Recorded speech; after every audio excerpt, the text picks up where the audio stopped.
नमस्कार, आरपी किचनमध्ये आपलं स्वागत आहे. तर मी आज उपवासासाठी शाबू बनवणार आहे. यासाठी इथं शाबू घेतलेला आहे. 1 वाटी भरून त्याला स्वच्छ धुवून घ्यायचे सुरुवातीला आणि अर्धा इंच वर असं पाणी ठेवायचे.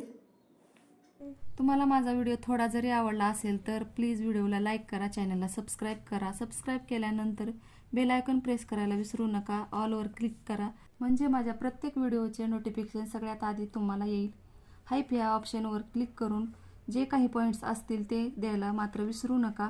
तुमचे एक लाईक, एक सबस्क्राईब आणि या हाईपचे पॉईंट माझ्यासाठी खूप महत्त्वाचे आहेत. आणि छानशी कमेंट करा. चला रेसिपीकडे वळूया. आता 6 तासानंतर बघू शकता एकदम छान असा शाबू भिजलेला आहे. आता इथं मिरची घेतलेली आहे, बारीक कट करून घ्यायची.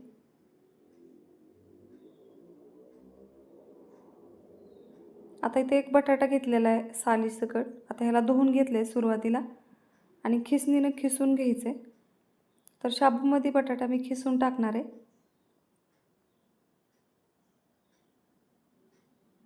आता इथं पाणी घेतलेलं आहे. या पाण्यामध्ये खिसलेला बटाटा टाकायचे आणि छान असं घट्ट पिळून ह्याच्यातलं पाणी काढून घ्यायचं आहे.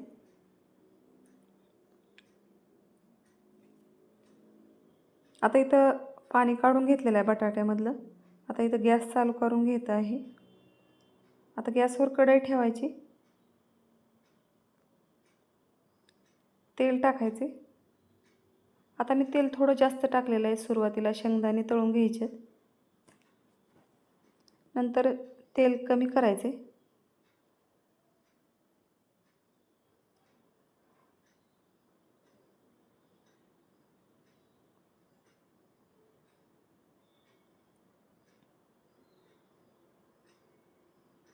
आता इथं तेल कमी करून घेतलेलं आहे मी. आता याच्यामध्ये मिरची टाकायची सुरुवातीला. आता ही मिरची तळून घ्यायची, नंतर बटाटा खीस परतून घ्यायचा आहे तेलामध्ये.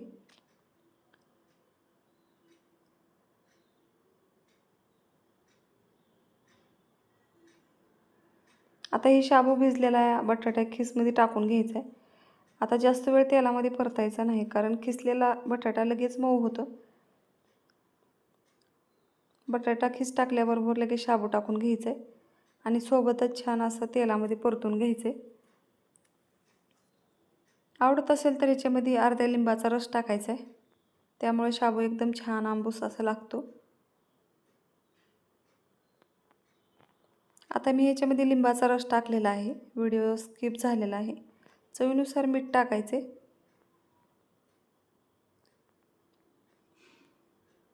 आता इथे शाबू तयार झालेला आहे, बघू शकता. तर एकदम छान असा शाबू तयार झालेला आहे. आता हे शेंगदाणे या शाबूमध्ये टाकायचे.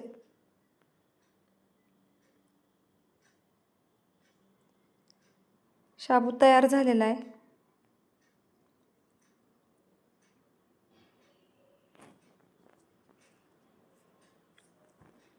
माझ्या चॅनलला सबस्क्राईब करा, लाईक करा, शेअर करा. व्हिडिओ बघितल्याबद्दल धन्यवाद.